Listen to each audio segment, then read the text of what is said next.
주께서는 우리의 죄들로 인하여 자신을 주셨으니 이는 하나님 곧 우리 아버지의 뜻에 따라 이 약한 현 세상에서 우리를 구원하시려 함이라. 다음 주에는 갈라디아서 3장 13절의 말씀이에요. 갈라디아서 3장 13절의 말씀을 암송해 오세요. 자, 그럼 규제의 제15장 개인 구령에 필요한 조언과 제안, 중요한 것만 훑어보고 넘어가겠습니다.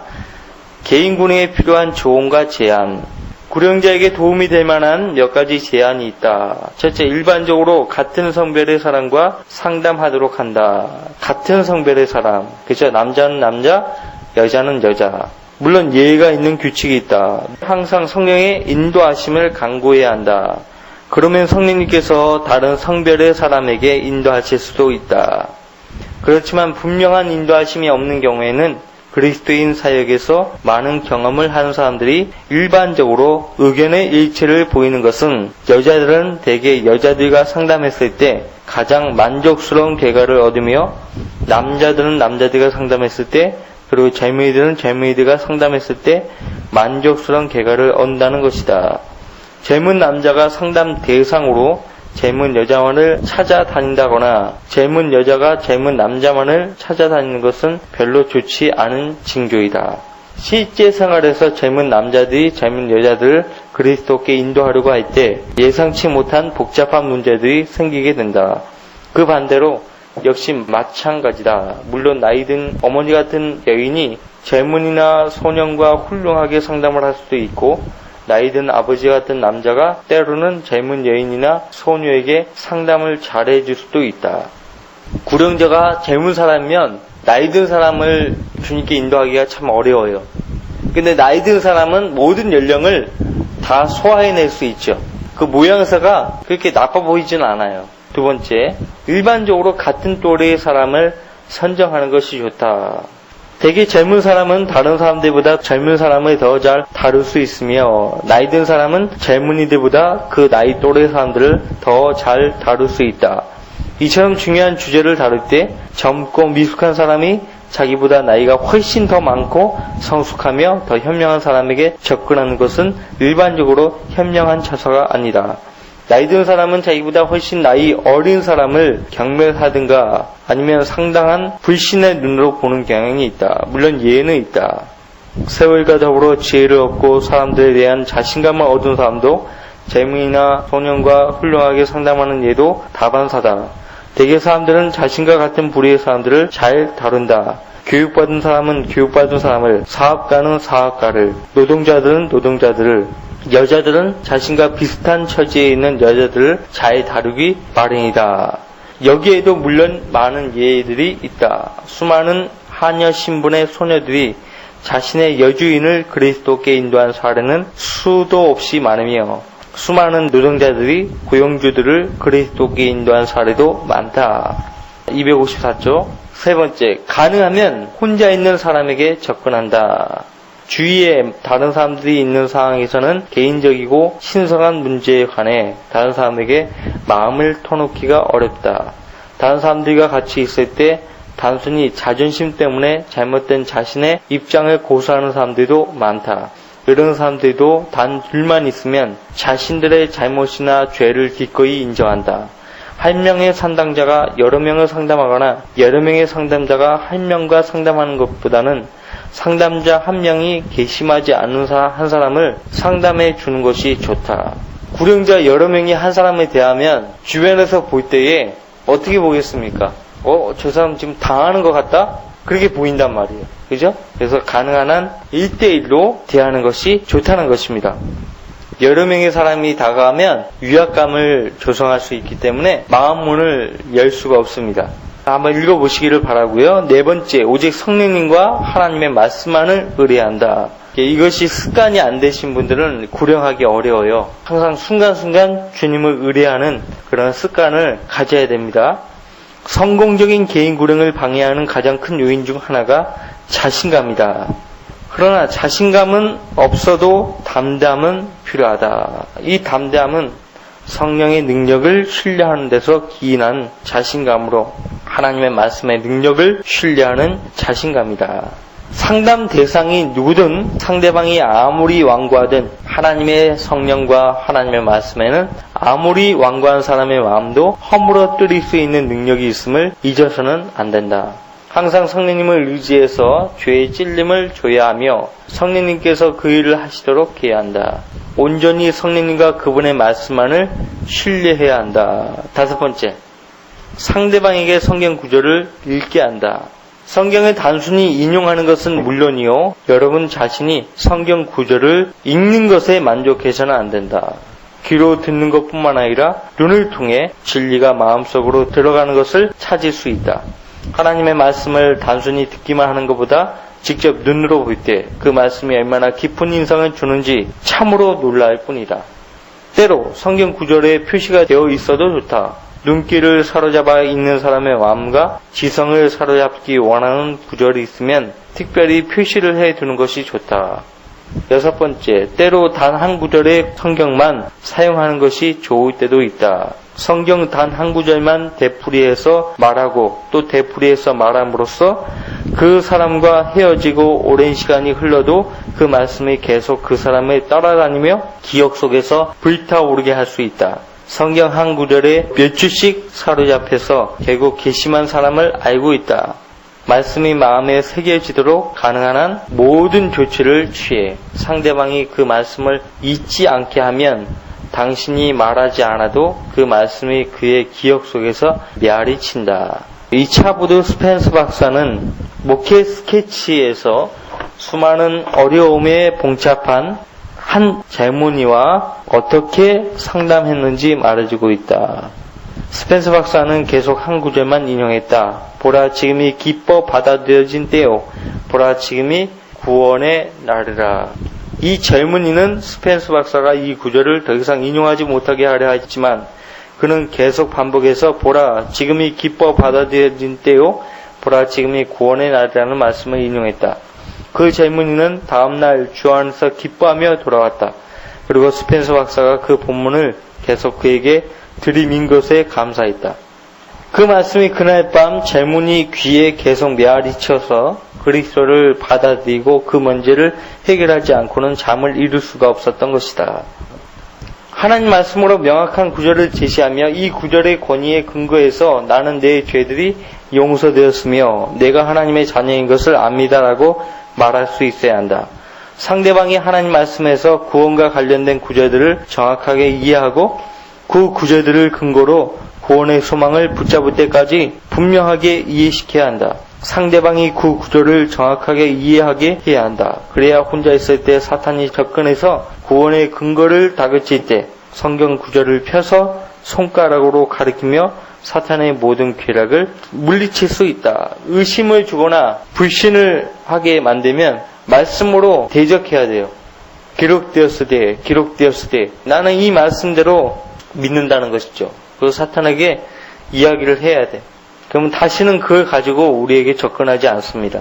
특히 그런 때로 찔림을 받은 마음을 정복하기 위해 많은 구절들을 제시하는 것이 강력한 효과가 있을 때도 있다. 특히 구세주가 필요하며 예수님이 그들에게 필요한 구세주임을 제시할 때는 더욱 그렇다. 7번째, 257조. 그리스도를 영접해야 한다는 핵심에서 벗어나서는 안 된다. 상대방이 수많은 교단들이나 침례의 형식이나 미래의 형벌에 관한 이론들이나 고등 비평에 관한 첨예한 사항들이나 자신에게 구주가 필요하다는 것 외에 다른 질문을 들고 나와서 핵심을 벗어나려 하면 이런 질문들은 적절한 장소와 적절한 시기에 다루는 것이 좋으며 그리스도를 받아들일 것인지 거부할 것인지 기본적인 질문을 해결한 이후 그 질문들을 논의하는 것이 좋다는 것을 말해야 한다. 거듭나지 않은 사람들과 논해봐야 전혀 유익이 없는 어리석은 논쟁에 휘말려 구령의 기회를 상실한 미숙한 구령자들이 참으로 많다. 내가 말씀으로 설명을 해줘도 당신은 이해를 못한다고, 당신은 알아들을 수 있는 믿음이 없다. 예수님을 구주로 영접해서 구원받아야 하나님의 영이 당신한테 내주하시게 되고, 그렇게 되어야 당신이 지금 의문시하는 것들을 말씀을 통해서 다 해답을 알 수가 있다. 이해할 수 있다. 그렇게 설명을 해줘야 합니다. 8번째, 예의 바르게 행동해야 한다. 버릇없게 행동하면 안 돼요. 옷차림도 상대방을 위해서 옷차림을 깔끔하게 해야 합니다. 여자들이 화장하는 것도요, 예절이거든요. 우리가 왜 양복을 갖추어 있습니까? 상대방을 위해서 그래요. 비즈니스맨들을 보세요. 항상 양복을 갖추어 있죠? 예절에 맞게 행동하기 위해서 하는 것입니다. 258쪽 보세요. 9번째, 지나친 친밀감을 표해서는 안 된다. 많은 사역자들이 상대방의 어깨에 손을 얹거나 팔로 감싸는 행동을 하는 것을 본 적이 많다. 때로 그런 행동이 적절하고 현명한 경우도 있다. 세상 친구 하나 없다고 느끼는 비참하고 다 망가진 술주정뱅이와 상담할 때는 어깨에 손을 얹는 행동을 할 수 있다.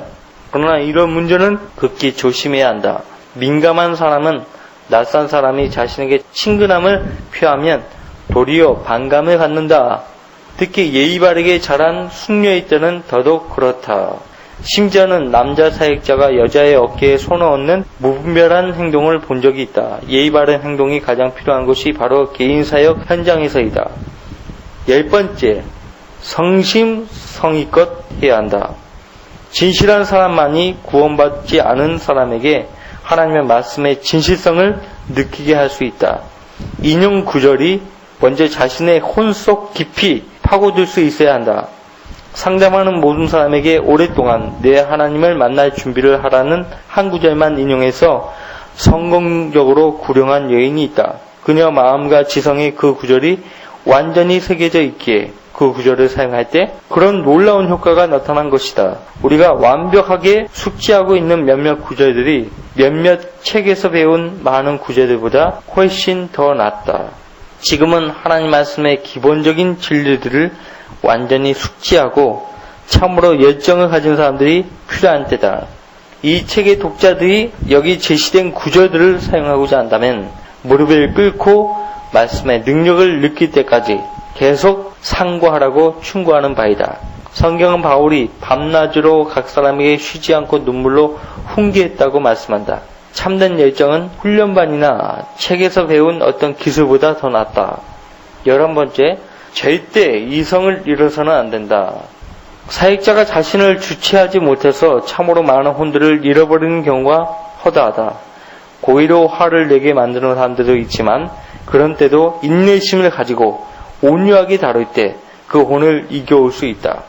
그럴 때 화를 내면 구령을 할 수 없으며 화를 내게 만드는 사람들을 기쁘게 하고 안심하고 죄를 짓도록 유도할 뿐이다. 화를 유발하는 말과 행동을 하는 사람일수록 모욕적인 태도를 친절로 받아칠 때 더 크게 감동을 받는 법이다.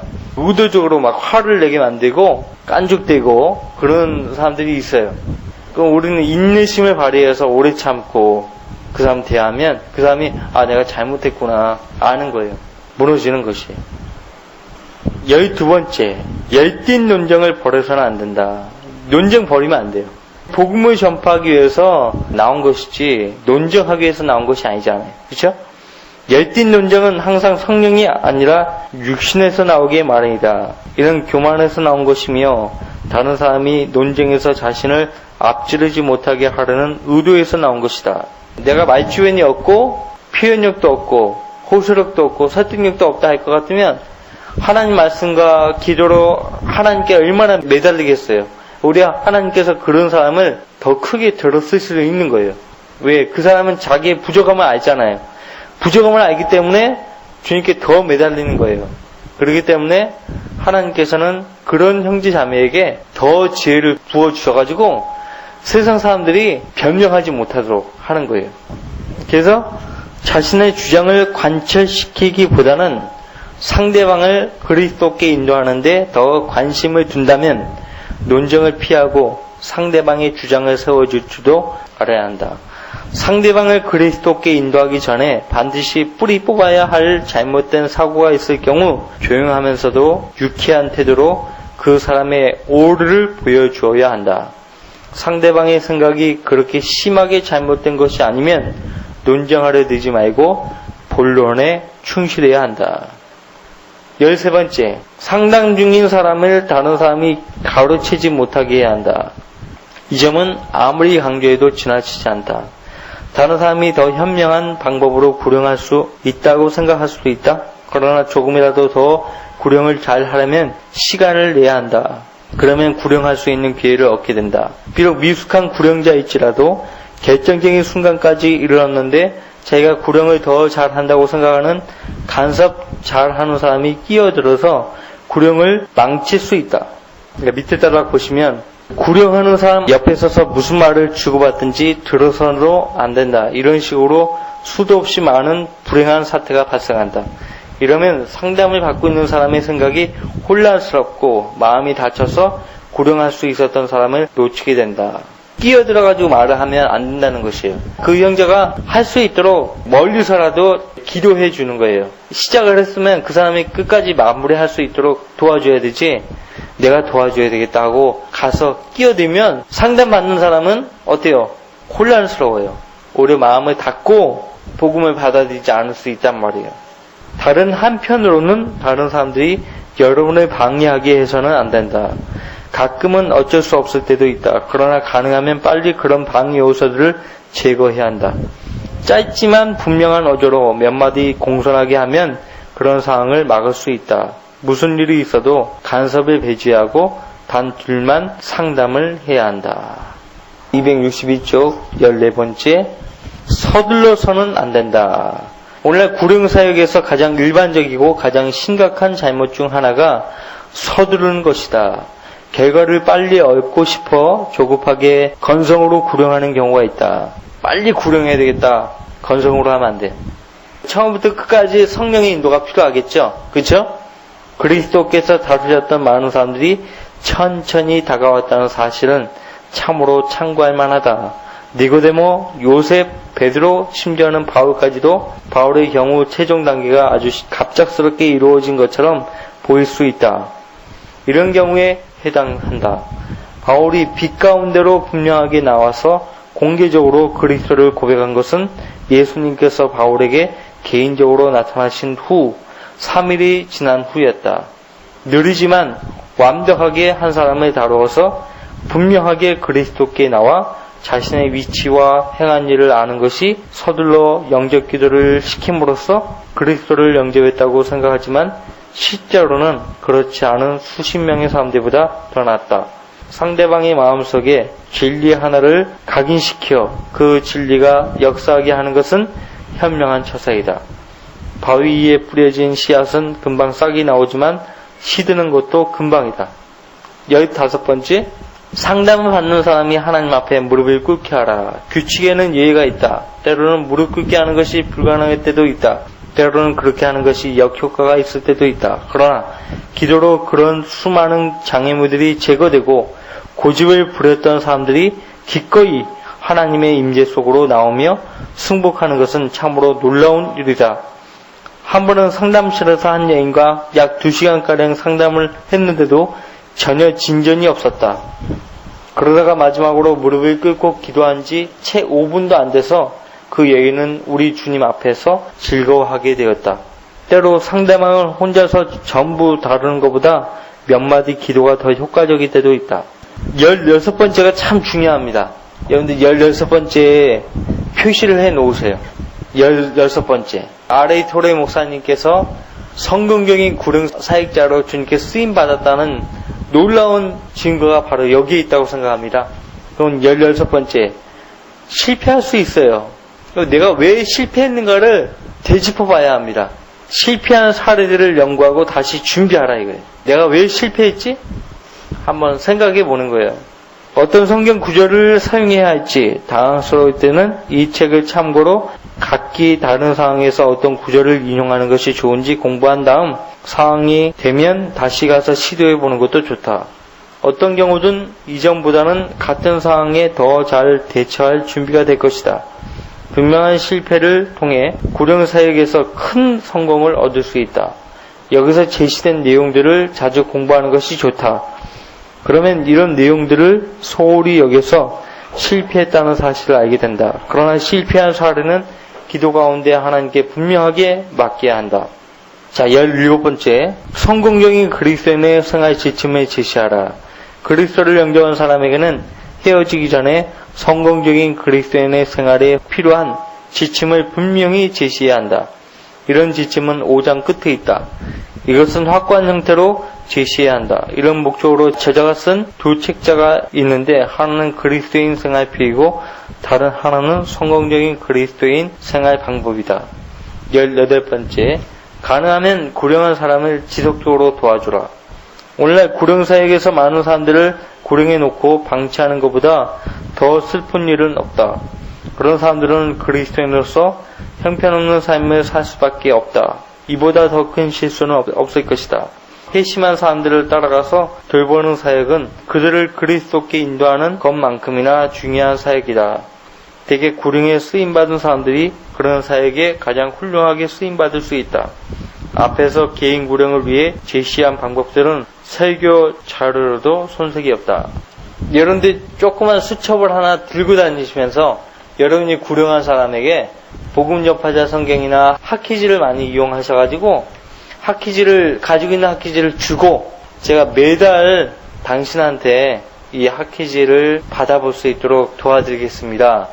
저희 교회를 한번 찾아오십시오. 그러면 신앙에 도움이 되는 자료들을 드리겠습니다. 그렇게 하세요. 그 사람을 놓치지 않고 우리 교회로 연결할 수 있잖아요. 그렇죠? 그렇게 할 수 있단 말이에요. 여유를 가지고 그렇게 하시기를 바라고요. 짧은 시간 동안에 우리가 많은 것들을 살펴봤죠. 제15장 전체를 봤습니다.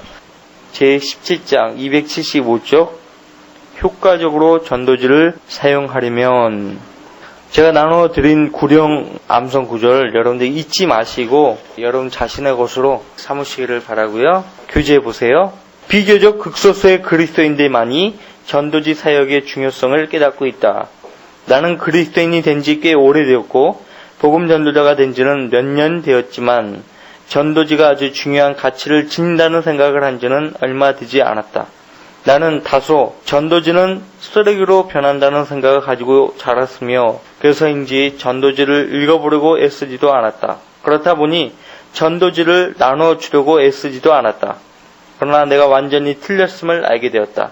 전도지 사역은 다른 그리스도인의 사역보다 더 많은 이점들을 가지고 있다. 어떤 이점이가 왜 전도지 사역이 중요한가? 첫 번째, 누구나 할 수 있기 때문에 그래요. 남녀노소 누구나 전도지로 주님을 증거할 수 있어요. 모든 사람이 설교할 수 있는 것은 아니다. 모두가 모임을 인도할 수 없다. 그러나 유용한 전도지를 선택해서 다른 사람들에게 나눠주는 일은 누구라도 할 수 있다. 물론 다른 사람들보다 이 일을 더 잘하는 사람들도 있다. 심지어는 맹인이나 벙어리도 전도지 사역은 할 수 있다. 이 사역은 모든 남자나 여자아이들까지도 참여할 수 있는 사역이다. 두 번째, 전도지는 항상 핵심을 찌른다. 모든 사역자들이 핵심을 찌르기를 바라지만 때로는 누군가에게 말을 걸었다가 그 사람이 우리보다 더 똑똑해서 옆길로 새는 일이 심심찮게 있다. 세 번째, 전도지는 이성을 잃는 법이 없다.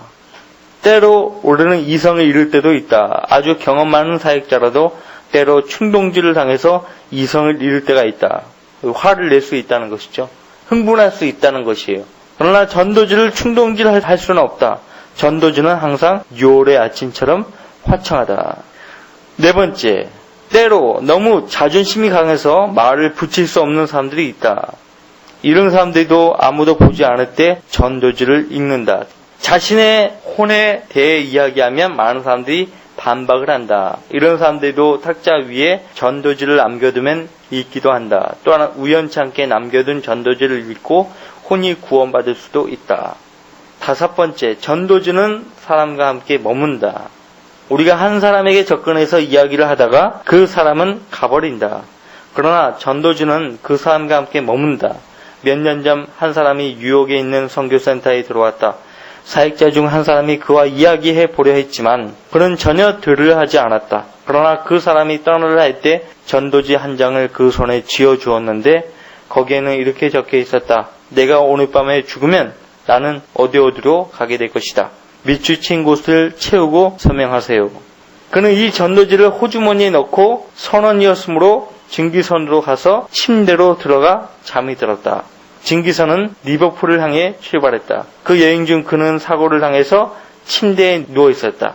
그 전도지가 밤낮으로 그의 얼굴을 째려보고 있었다. 마침내 그는 이렇게 말했다. 만약 오늘 밤 내가 죽으면 나는 지옥으로 가게 될 것이다. 그러나 나는 그곳에 가지 않을 것이다. 나는 하늘나라에 가게 될 것이다. 나는 바로 지금 이 자리에서 그리스도를 영접할 것이다. 그는 리버풀에 갔다가 다시 뉴욕으로 돌아와서 선교센터에서 간증을 했다. 그 전도지는 여전히 그의 주머니 속에 있었으며 빈칸이 채워지고 선명이 되어 있었다. 선교센터에서 그가 나누었던 대화는 그를 떠났지만 그 전도지는 그와 함께 머물렀던 것이다.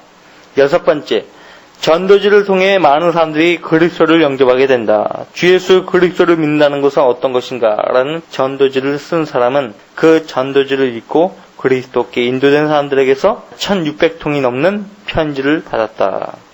제가 한국의 재발견이라는 그 프로를 몇 번 봤는데요.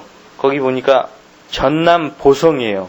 소설가가 살고 계시는데 조남은 내가 기억을 못해요. 성은 한씨인데 그분이 한 말이 제 가슴을 울렸습니다. 세상 사람이지만 자기는 돈을 벌기 위해서 책을 쓰지 않는다는 것이죠. 한 사람의 독자를 위해서 글을 쓴다는 것이에요. 한 사람의 독자를 위해서. 한 명의 독자가 내 책을 읽고 감동을 받는다면 나는 더없이 좋다는 것이죠. 나는 죽을 때까지 책을 쓰겠다는 거예요. 근데 더 저를 감동시킨 것이 자기 앞마당에 자기가 죽어서 누울 자리가 있어요. 항상 죽음을 연습하더라고요. 대리석이 있어요. 자기가 누우면 딱 그 키 크기의 대리석이 있어요. 어떻게 보면 의자 같기도 한데 매일 누워서 시간 날 때마다 거기 누워서 하늘을 바라본대요. 그리고 죽음을 연습한대요. 항상 자기가 죽는 것을 생각하는 것이죠. 죽는 것을. 죽음을 생각하면서 무슨 글을 쓸 것인가, 무슨 글을 쓰고 죽을 것인가, 매일 그렇게 한다는 것이에요. 우리 사역도 마찬가지예요. 오직 한 사람이에요. 하나님이 찾는 사람도 오직 한 사람이에요. 한 사람을 찾으시는 것이에요. 한 사람. 여기 계신 분들은 하나님이 원하시는 개개인이 되기를 원합니다. 그럼 우리가 어떤 목적으로 이 전도지를 사용해야 하는가?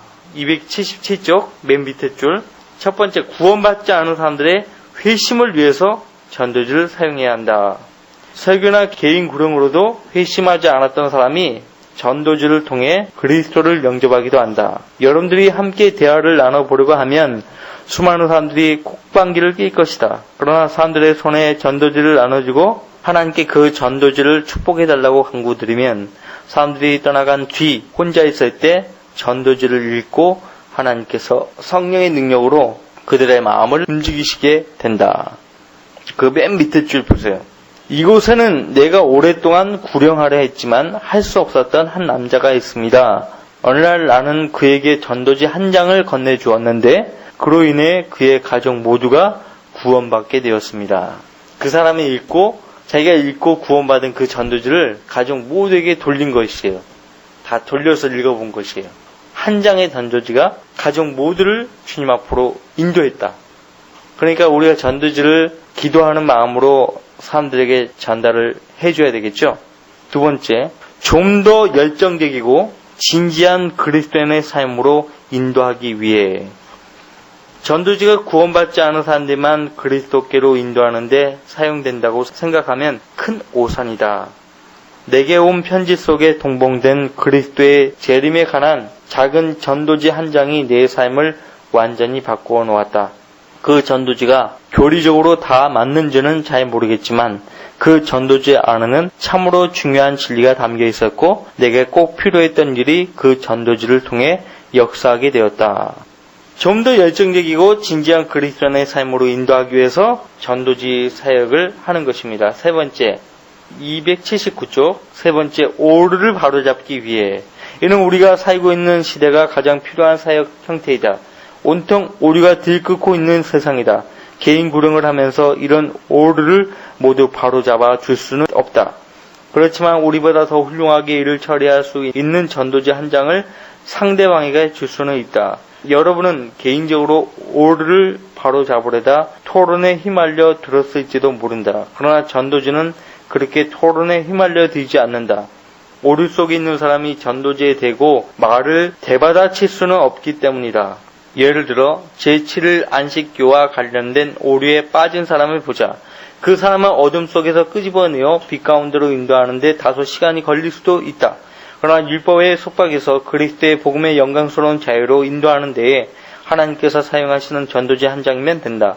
물론 그 주제를 담고 있는 전도지여야 한다. 안식교인을 주님 앞으로 인도하기 위한 전도지, 로마 카톨릭 교도를 주님 앞으로 인도하기 위한 전도지, 여호와 증인들을 위한 전도지, 칼빈주의자들을 주님 앞으로 인도하는 전도지, 구원받지 않은 감리교도를 주님 앞으로 인도하기 위한 전도지, 이런 다양한 이단 종파에 빠진 사람들을 주님 앞으로 인도하기 위한 전도지가 필요하죠? 필요합니다. 우리는 토마스 하인스 형제님이 쓴 책들이 있죠. 활용하면 좋을 것 같습니다. 자, 네 번째, 280조. 그리스도인들을 일하도록 하기 위해 우리 교회는 아무 일도 하지 않는 그리스도인들로 가득 차 있다. 잘 선택된 전도지는 그런 사람들을 일할 수 있도록 할 수 있다.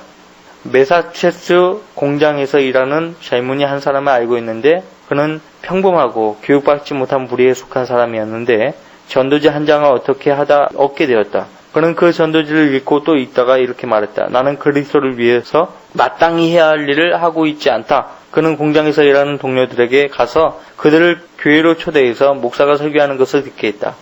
여기에 만족하지 않고 그는 개인 구령을 하게 되었다. 이것만으로 충분치가 않아서 그는 자신이 직접 모임을 만들었다. 그리고 결국 그 도시에 부흥을 일으켰다. 평범한 공장 직원이었던 한 사람이 엄청나게 많은 사람들을 회심시키는 도구가 되어 그곳에 축복을 가져왔는데 그 시발은 작은 전도지 한 장을 읽는 데서부터였다. 그는 또한 하나님께서 크게 축복하신 한 협회를 조직하는 데도 도구로 사용되었다. 전도지로 주님께 인도되어서 주님께 크게 쓰임받은 인물들이 있어요. 대표적으로 존 버닌이죠. 그래서 영국 같은 경우는 거리 설교를 하지 못하게 법으로 제정을 했어요. 꽤 어려운 때가 있었다고요. 영국에도. 그런 때에 한 지혜로운 젊은이가 전도지 사역을 통해서 많은 사람들을 주님 앞으로 인도했는데 한 번은 사람들이 전도지를 받지 않으니까 거리 한복판에 전도지를 일부러 떨어뜨리고 골목에 숨어서 기도했어요. 하나님, 저 전도지는 이 세상에서 가장 악랄하고 추악한 죄인이 받아 들고 읽고 구원받게 해달라고 기도하는 거예요. 근데 기도하자마자 존 버닌이 떨어진 전도지를 받아 들고 읽고 구원받은 것입니다. 그 다음날 버닌이 구원받고요. 거리 한복판에 서서 여러분, 제가 어떻게 되었는지 아십니까? 제가 구원받게 되었습니다. 존 버닌의 생애를 읽어보면 자세히 알 수 있어요. 그래서 그렇게 잘 외치다가 붙잡혀가지고 베드포드 감옥에 갇혔죠. 꿈을 꿨는데 그것이 철로 역정이에요. 한 죄인이 죄짐을 지고 출발하는 것이에요. 천상을 향해서 가는 것입니다. 그 과정들을 잘 다루는 책이죠. 어떤 사람이 전도지를 사용을 해야 하는가? 세 번째입니다. 복음을 맡은 사역자들은 전도지를 사용해야 한다라고 했습니다. 많은 사역자들이 목회를 하는데 전도지를 지속적으로 사용한다.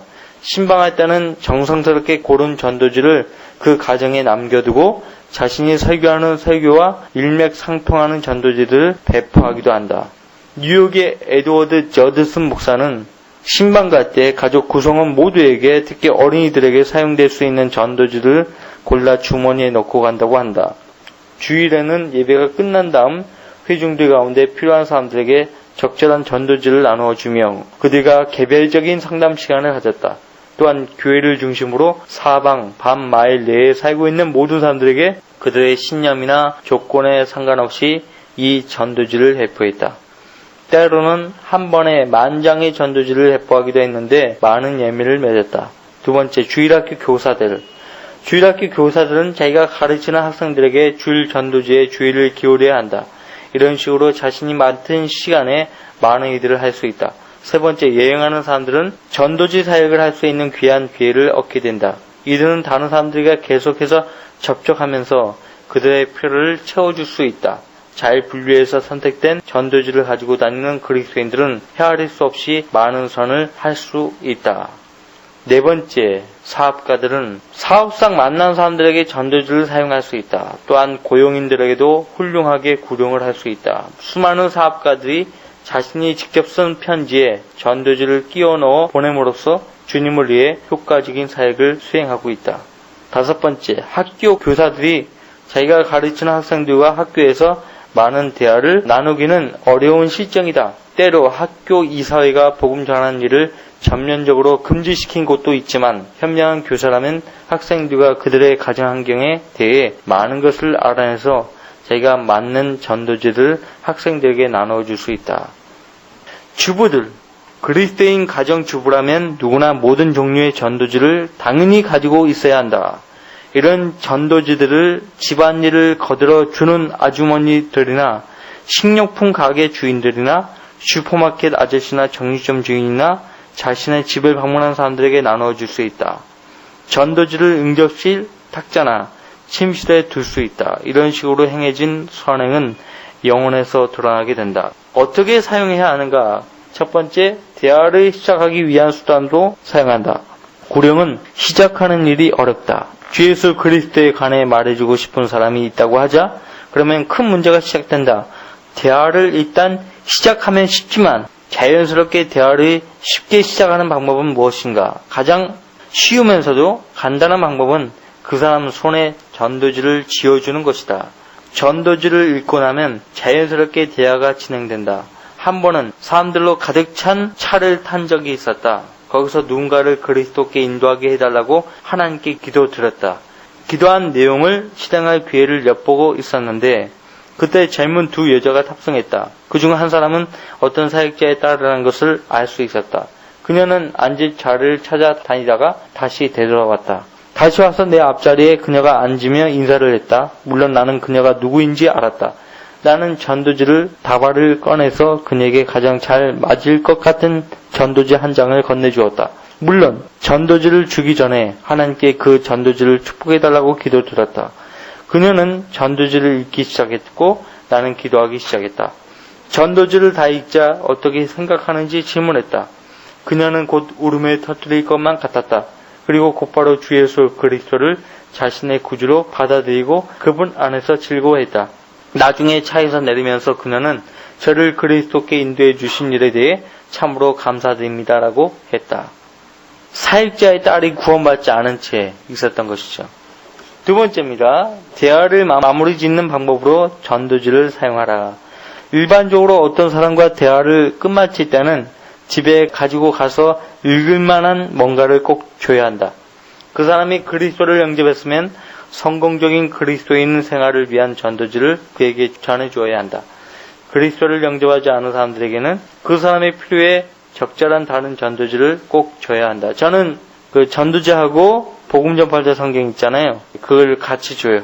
세 번째, 대화가 불가능할 때 전도지를 사용하라. 예를 들어 어느 날 밤 시카고에서 천막 모임이 끝날 쯤 통로를 내려가고 있을 때 어떤 남자가 나에게 몸짓으로 자기 아내가 관심이 있음을 말했다. 그녀는 울고 있었는데 말을 붙여보려고 했지만 그녀는 서툰 영어로 모르는 영어를 못합니다라고 했다.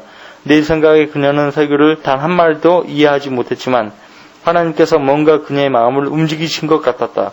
그녀는 노르웨이 사람이었는데 그곳에 모인 사람들 중에서 노르웨이어를 할 수 있는 사람이 한 사람도 없었다. 그래서 나는 노르웨이어로 된 전도지 한 장을 그에게 주었고 그 전도지가 일을 시작했다. 계속해서 나는 자신의 혼에 깊은 관심이 있지만 나와는 서로 언어가 다르기 때문에 서로 대화가 되지 않는 사람들을 만났다. 식 전도지는 세계 전역의 언어로 출판해서 배포하는 사역을 하고 있죠. 285장 네 번째, 멀리 있는 사람들에게 전도지를 보내도록 하라. 전도지가 여행을 하는 데는 그리 많은 비용이 들지 않는다. 몇 센트만 내면 지구 끝까지라도 보낼 수 있다. 특히 설교를 듣지 못하는 지역에 사는 사람들에게 보내는 것이 좋다. 이 나라에는 1, 2년 동안 단 한 번의 설교도 듣지 못하는 지역에 사는 사람들도 수천 명이나 된다. 자, 다섯 번째, 전도지 사용에 대한 몇 가지 제한사항. 첫 번째, 다른 사람들에게 전도지를 주기에 앞서 자신이 먼저 그 전도지를 읽어봐야 한다. 전도지는 꼭 읽어봐야 한다. 오늘날에는 이상한 전도지들이 넘쳐나고 있으며 참으로 유해한 교리를 담고 있는 전도지들도 많다. 이런 전도지들이 아무런 제재 없이 수천만 명에게 돌고 있다. 이에 유의해서 전도지를 배포해야 한다. 유익보다는 오히려 해가 될 수도 있다. 물론 우리가 외국어로 된 모든 전도지를 다 읽어볼 수는 없지만 우리말로 번역해 볼 수 있다. 그렇게 하는 것이 현명하다.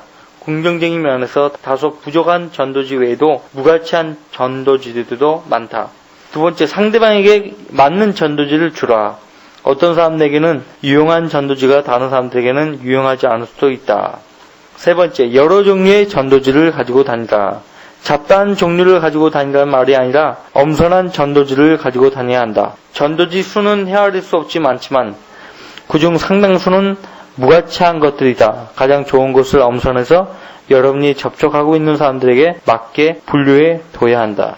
네 번째, 하나님의 인도하심을 구하라. 이는 가장 중요한 사항이다. 위로부터 내려오는 지혜가 필요한 것이 있다면 바로 전도지를 선택하고 선택한 후에 배포하는 일이다. 다섯 번째, 전도지를 준 후 그 전도지를 축복해달라고 하나님께 기도하라. 그냥 전도지를 나눠준 다음 신경 쓰지 않고 내버려 두는 것이 아니라 전도지를 나눠줄 때마다 그 전도지를 축복해달라고 하나님께 기도드리라. 여섯 번째, 때때로 중요한 단어나 문장의 밑줄을 그어서 전도지를 나눠주라. 사람은 호기심이 많아서 밑줄 쳐진 부분을 특히 주의해서 본다. 사무실에 전도지를 비치해 두는 것도 때로는 좋다. 사무실에 들어온 사람이 그것을 읽기 때문이다. 내가 아는 어떤 사람은 문 위에 몇 마디 적어 놓았는데 사무실에 들어온 사람이 모두 그것을 본다. 그렇게 사람들에게 깊은 감명을 주었다. 일곱 번째, 전도지를 나눠주는 것을 결코 부끄러워하지 말라. 많은 사람들이 부끄러운 듯이 다른 사람들에게 전도지를 나눠준다. 상대방이 부끄러워하고 있다는 인상을 받으면 사람들은 전도지를 읽지 않는 성향이 있다. 그러나 여러분이 상대방에게 뭔가 호의를 베풀고 있는 듯 행동하면서 읽을 만한 가치가 있는 것을 준다는 인상을 주면 사람들은 여러분이 나눠주는 전도지를 읽는다. 다음과 같이 말해주는 것도 좋다. 이 전도지를 읽고 나는 대단한 유익을 얻었습니다. 당신도 이것을 읽었으면 합니다. 기회 되면 또 한번 공부를 하죠.